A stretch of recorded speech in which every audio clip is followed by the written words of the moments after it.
Lymph యొక్క functions ఏంటి? It helps in supply of nutrition and oxygen to the low blood area. అసలు lymph ఎందుకు use అవుతుంది?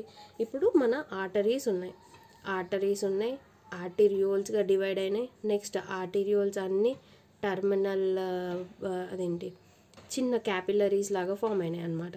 ఈ క్యాపిలరీస్ కూడా లేని ఏరియా ఉంటుంది కదా, అక్కడికి అంటే అప్పుడు ఆ లింఫ్ ఏదైతే ఉంటుందో ఆ లింఫ్ ఈ వెళ్ళి న్యూట్రియంట్స్, వాటర్ అవన్నీ అందజేస్తుంది అనమాట.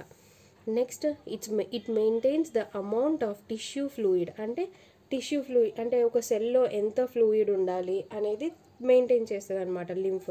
Are also called as interstitial fluid or extracellular fluid. ఇదెందుకు?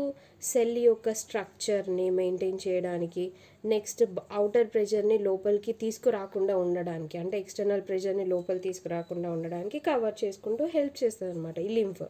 It helps to carry fat from intestines to blood circulation. అంటే ఫ్యాట్ని ఏదైతే ఇంటెస్టైన్లో ఉన్న దాన్ని ట్రాన్స్పోర్ట్ ఏజెంట్ లాగా కూడా యూజ్ అవుతుంది అనమాట.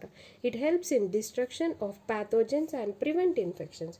మనం ఎలాగో అనుకున్నాం కదా, దాంట్లో ప్యాథోజన్స్ని డిటెక్ట్ చేసే కెపాసిటీ ఉంటుంది కాబట్టి, అండ్ ఫిల్ట్రేషన్ పని కూడా చేస్తుంది అనమాట, filtration. Next it transport waste materials from tissues to body to remove from the body అనమాట. అదేంటి